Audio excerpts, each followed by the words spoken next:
नमस्कार बंधुगण राति रे सोइबा पूर्वरु किछि करंतु बा न करंतु किंतु एही गोटिए काम करिबा द्वारा आपण मानंकु माँ लक्ष्मींकर कृपा निश्चय प्राप्त हेबो। बंधुगण नारी हेउछंती लक्ष्मी स्वरूपा जाहाकु गृहलक्ष्मी कहिथाउ। जेउ घरे नारी माने एही गोटिए काम सोइबा पूर्वरु करि दियंती तांको घरे एक सकारात्मक परिवर्तन होइथाए।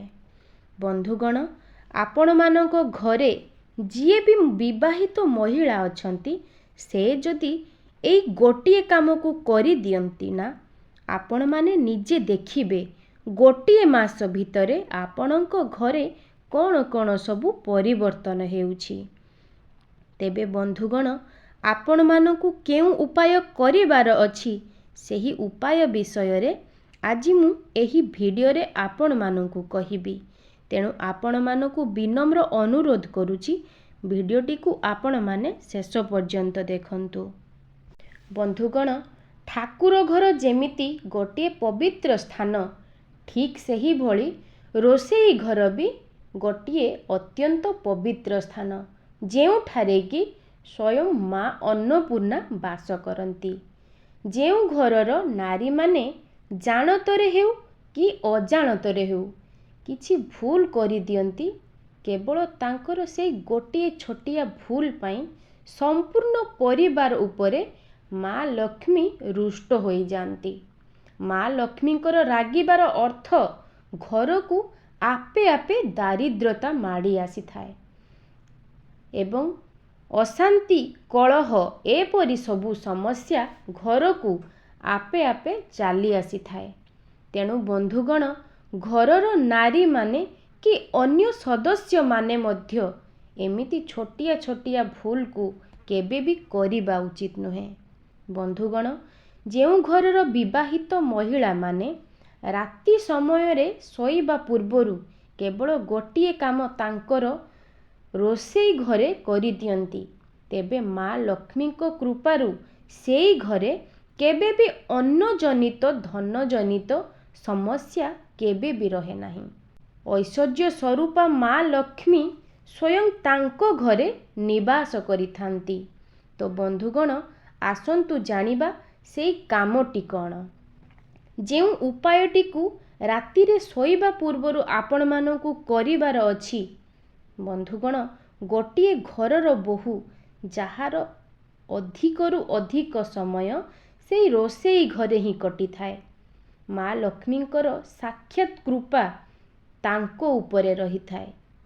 तेणु कि घरर बहु माने गृहिणी माने रोसेई करिबा समय रे छोट छोट भूल करिबा बिल्कुल भी उचित नुहे। जेमिति कि रोसेई करिबा समय रे तरकारी रे लुण हेइछि कि नाही राग हेइछि कि नाही एहा भाबी सेमाने चाखी देइथांती।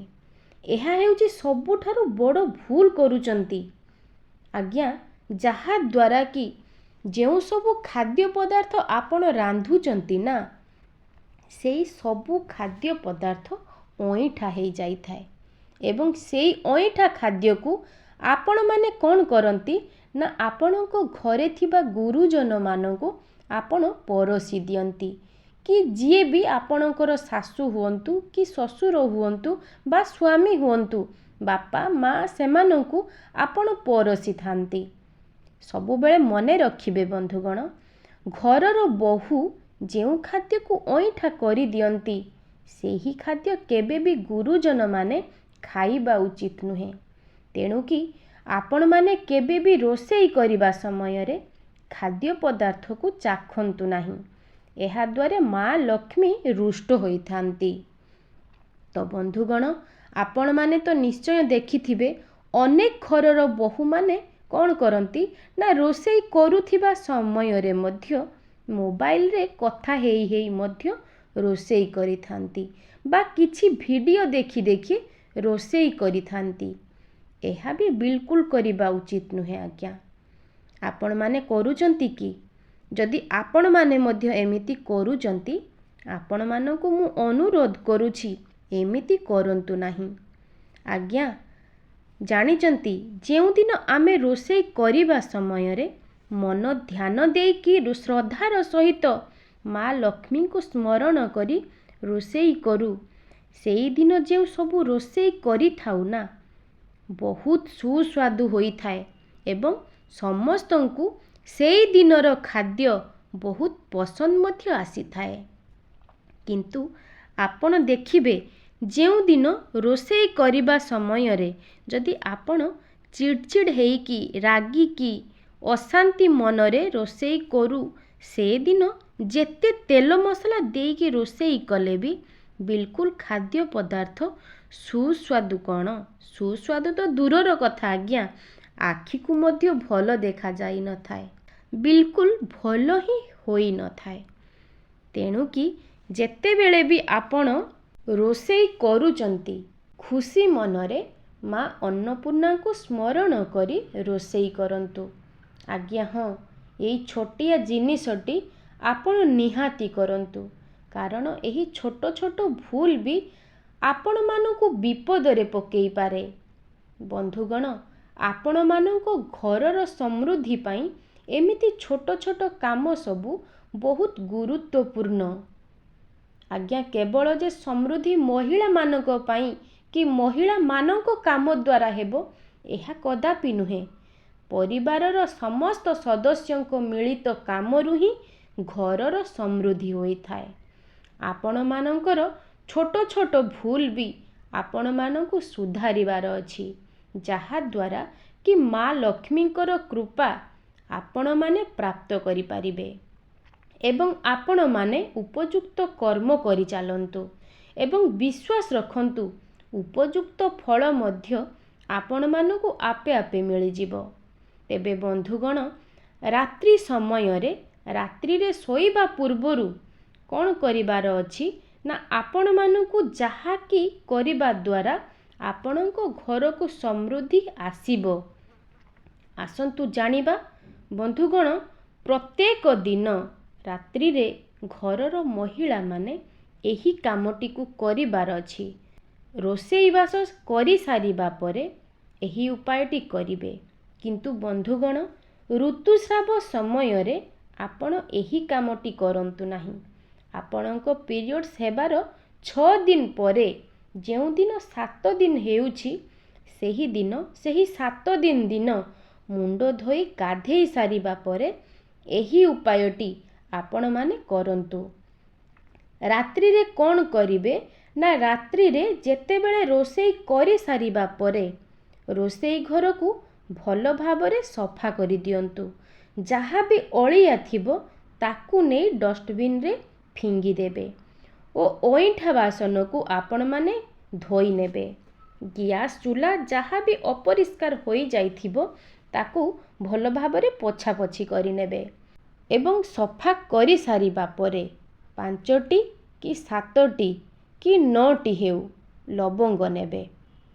ଆପଣ ଚାହିଁଲେ ବେଶୀ ବି ନେଇପାରନ୍ତି, କିନ୍ତୁ ବେଜୁଡ଼ା ସଂଖ୍ୟା ହୋଇଥିବା ଦରକାର। ମନେ ରଖିବେ, ଲବଙ୍ଗ ସବୁ ଯେମିତି ବେଜୁଡ଼ା ସଂଖ୍ୟା ହୋଇଥିବା ଦରକାର। ତା ସହିତ ଆପଣଙ୍କୁ କିଛି ତେଜପତ୍ରକୁ ନେବାର ଅଛି ଏବଂ ତେଜପତ୍ର ବି ସେହିଭଳି ବେଜୁଡ଼ ସଂଖ୍ୟାର ନେବେ। ଗୋଟିଏ ହେଉ କି 3ଟା ହେଉ କି 5ଟା, ଏଇଭଳି ନେବେ। ତାପରେ ଗୋଟିଏ ପିତ୍ତଳର ଦୀପ ନେବେ, ନହେଲେ ମାଟିର ଦୀପ ବି ନେଇପାରିବେ। ଯଦି ଆପଣଙ୍କ ଘରେ ଝୁଣାଦାନିଟି ବି ଥିବ, ତାକୁ ମଧ୍ୟ ଆପଣ ବ୍ୟବହାର କରିପାରିବେ। ପ୍ରଥମେ କ'ଣ କରିବେ ନା, ସେଇ ଝୁଣାଦାନିରେ ତେଜପତ୍ର ରଖିକି ତା ଉପରେ ଯେଉଁ ଲବଙ୍ଗ ନେଇଥିବେ, ସେଇ ଲବଙ୍ଗକୁ ରଖିଦେଇକି ଏକା ସହିତ ଜଳି ନେବେ। ଯେତେବେଳେ ଆପଣ ଏହି ଉପାୟଟିକୁ ଆପଣ ଘରେ କରୁଛନ୍ତି, ସେତେବେଳେ ସାବଧାନର ସହ କରନ୍ତୁ, ଯେମିତି ନିଆଁ କୌଣସି ଜାଗାରେ ନ ଲାଗେ। ଏହି ଲବଙ୍ଗ ସହିତ ତେଜପତ୍ରକୁ ଜଳେଇବା ଦ୍ୱାରା ତାର ଯେଉଁ ସକାରାତ୍ମକ ଊର୍ଜା ଆପଣମାନଙ୍କ ଘରକୁ ଆସିଥାଏ, ତା ଦ୍ୱାରା ଆପଣମାନଙ୍କର ପ୍ରଥମ ଜିନିଷ ଆର୍ଥିକ ସମସ୍ୟା ଯାହା ବି ଅଛି ତାହା ଦୂର ହେଇଥାଏ। ଘରର ସୁଖ ସମୃଦ୍ଧି ବୃଦ୍ଧି ପାଇଥାଏ। ହଁ ଆଜ୍ଞା, କେବଳ ଥରୁଟିଏ କରିକି ଦେଖନ୍ତୁ। ବନ୍ଧୁଗଣ, ଏହି ଉପାୟଟି କରିବା ଦ୍ୱାରା କେବଳ ଯେ ଅର୍ଥଗତ ସମସ୍ୟା ଦୂର ହେବ ତା ନୁହେଁ, ଏହି ଉପାୟଟି କରିବା ଦ୍ୱାରା ଆପଣଙ୍କର ଅନେକ ଗୁଡ଼ିଏ ଫାଇଦା ମିଳିବ। ଚାଲନ୍ତୁ ଜାଣିବା। ବନ୍ଧୁଗଣ, ଯେତେବେଳେ ତେଜପତ୍ରକୁ ଲବଙ୍ଗ ସହିତ ଏକା ସାଙ୍ଗରେ ଆପଣ ଜଳାଉଛନ୍ତି, ଏହାଦ୍ୱାରା ଆପଣମାନଙ୍କର ମନ ଶାନ୍ତ ରହିବ। ପରିବାରର ଲୋକମାନଙ୍କ ମଧ୍ୟରେ ଯଦି କଳହ ହେଉଥିବ ତ ତା ମଧ୍ୟ ବନ୍ଦ ହେଇଯିବ। ବନ୍ଧୁଗଣ, ଆପଣମାନେ ଦେଖିଥିବେ ବହୁତ ସମୟରେ ଆମେମାନେ ବହୁତ ଚେଷ୍ଟା ମଧ୍ୟ କରିଥାଉ, ଆପଣମାନେ ବି ନିଜେ ମଧ୍ୟ ଏମିତି କରିଥିବେ, ବହୁତ ଚେଷ୍ଟା କରୁଥିବେ ଘରର ପରିସ୍ଥିତିକୁ ସୁଧାରିବା ପାଇଁ, କିନ୍ତୁ ବହୁତ ଚେଷ୍ଟା କରିବା ପରେ ମଧ୍ୟ ଆପଣଙ୍କ ଘରେ କିଛି ବି ଠିକ୍ ହେଉନଥିବ କି କିଛି ବି ସମୃଦ୍ଧି ହେଉନଥିବ। କାରଣ କ'ଣ ଜାଣିଛନ୍ତି? ଏହାର କାରଣ ହେଉଛି ଆପଣଙ୍କ ଘରେ କୌଣସି ନେଗେଟିଭ୍ ଏନର୍ଜିର ପ୍ରଭାବ ରହିଛି। ଯଦି ଆପଣମାନେ ଏହି ଲବଙ୍ଗ ସହିତ ତେଜପତ୍ରକୁ ଜଳାଉଛନ୍ତି, ଆପଣଙ୍କ ଚାରିପାଖରେ ଏବଂ ଆପଣଙ୍କ ଘର ପାଖାପାଖି ଯଦି କିଛି ବି ନେଗେଟିଭ୍ ଏନର୍ଜି ଥିବ, ତ ସେଇ ନେଗେଟିଭ୍ ଏନର୍ଜି ଏହି ଧୂଆଁ ଦ୍ୱାରା ଦୂର ହେଇଯିବ ଏବଂ ଆପଣଙ୍କ ଘରକୁ ସକାରାତ୍ମକ ଶକ୍ତିର ଆଗମନ ହେବ, ଯାହାଦ୍ୱାରା କି ଆପଣଙ୍କର ଯାହା ବି କାମ ଅଟକି ରହିଥିବ ସେସବୁ କାମ ଆପେ ଆପେ ହେଇଯିବ ଏବଂ ଯାହା ବି ଶୁଭ କାର୍ଯ୍ୟ ହେଇପାରୁନଥିବ ସେ ଶୁଭ କାର୍ଯ୍ୟ ମଧ୍ୟ ଆରମ୍ଭ ହେଇଯିବ।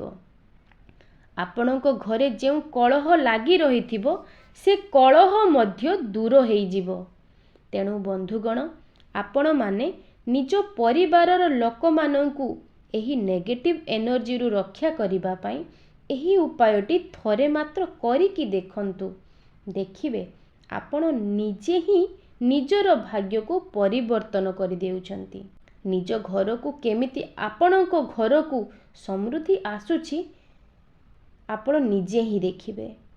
ତ ବନ୍ଧୁଗଣ, ଏହା ବ୍ୟତୀତ ଆପଣମାନଙ୍କର ଶୋଇବା ସମୟରେ ଯଦି ଆପଣମାନଙ୍କୁ ଖରାପ ସ୍ୱପ୍ନ ଆସୁଛି, ତେବେ ଏହି ତେଜପତ୍ର ଏବଂ ଲବଙ୍ଗକୁ ଯେଉଁ ଜାଳୁଛନ୍ତି, ଯେଉଁ ଧୂଆଁ ପାତ୍ରଟିକୁ ଆପଣମାନେ ନେଇ ଆପଣଙ୍କ ବେଡରୁମ୍ରେ ମଧ୍ୟ ବୁଲେଇ ଦିଅନ୍ତୁ। ଏହି ଧୂଆଁର ପ୍ରଭାବରେ ଆପଣମାନଙ୍କୁ ଯେଉଁ ଖରାପ ସ୍ୱପ୍ନ ଆସୁଥିବ ତାହା ମଧ୍ୟ ବନ୍ଦ ହେଇଯିବ ଏବଂ ଏହାର ପ୍ରଭାବରେ ନିଦ ମଧ୍ୟ ଭଲ ଆସିବ, ମନ ଶାନ୍ତ ରହିବ।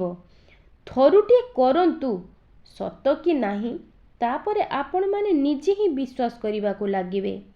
ଏହା ସହିତ ନିଜର କର୍ମ ମଧ୍ୟ କରନ୍ତୁ। କେବଳ ଯେ ଏହି ଉପାୟଟିକୁ କରିଦେଲେ ହେଇଯିବ ତା ନୁହେଁ ବନ୍ଧୁ, କର୍ମ ମଧ୍ୟ ଆପଣଙ୍କର ଠିକ୍ କରନ୍ତୁ। ଏହି ଉପାୟଟି କରିବା ଦ୍ୱାରା ଧନ ଉପାର୍ଜନର ବିଭିନ୍ନ ଉପାୟ ଆପଣଙ୍କୁ ମିଳିବ, କିନ୍ତୁ ସଚ୍ଚୋଟତାର ସହିତ ଆପଣଙ୍କୁ ଧନ ଉପାର୍ଜନ କରିବାର ଅଛି। ବନ୍ଧୁଗଣ, ଆପଣମାନେ ଜାଣିଥିବେ ଯେଉଁଠାରେ ସତ୍କର୍ମ ହୋଇଥାଏ, ସଚ୍ଚୋଟପଣିଆ ଥାଏ, ସେହି ସ୍ଥାନରେ ହିଁ ମା ଲକ୍ଷ୍ମୀ ବାସ କରିଥାନ୍ତି। ଯଦି ଆପଣ ସଚ୍ଚୋଟତାର ସହିତ ଧନ ଅର୍ଜନ କରୁଛନ୍ତି, ତେବେ ଆପଣମାନଙ୍କୁ ମା ଲକ୍ଷ୍ମୀଙ୍କର ଆଶୀର୍ବାଦ ନିଶ୍ଚିତ ପ୍ରାପ୍ତି ହେବ। ଆପଣ ଏହି ଗୋଟିଏ କାମ କରନ୍ତୁ, ଦେଖିବେ ଆପଣଙ୍କର ଭାଗ୍ୟ ନିଶ୍ଚିତ ପରିବର୍ତ୍ତନ ହେବ। ଆପଣମାନେ ଏହାକୁ ବିଶ୍ୱାସର ସହିତ ମାଙ୍କ ଉପରେ ବିଶ୍ୱାସ ରଖିକି ଏହି ଗୋଟିଏ ଉପାୟ ଗୋଟିଏ ମାସ ପର୍ଯ୍ୟନ୍ତ କରନ୍ତୁ। ଦେଖିବେ ଆପଣଙ୍କର କ'ଣ ସବୁ ପରିବର୍ତ୍ତନ ହେଉଛି। ଆପଣଙ୍କ ଭାଗ୍ୟ ପରିବର୍ତ୍ତନ ହେଉଛି କି ନାହିଁ ଆପଣ ନିଜେ ହିଁ ଜାଣିପାରିବେ। ତ ବନ୍ଧୁଗଣ, ଆଶା କରୁଛି ଭିଡ଼ିଓଟି ଆପଣମାନଙ୍କୁ ନିଶ୍ଚୟ ଭଲ ଲାଗିଥିବ। ଭିଡ଼ିଓଟିକୁ ଲାଇକ୍ କରିବେ, ସେୟାର କରିବେ ଏବଂ ଚ୍ୟାନେଲରେ ଯଦି ନୂଆ ଆସିଥିବେ ତାହେଲେ ସବସ୍କ୍ରାଇବ୍ ନିଶ୍ଚିତ କରିବେ। ରହୁଛି। ଜୟ ମା ଲକ୍ଷ୍ମୀ।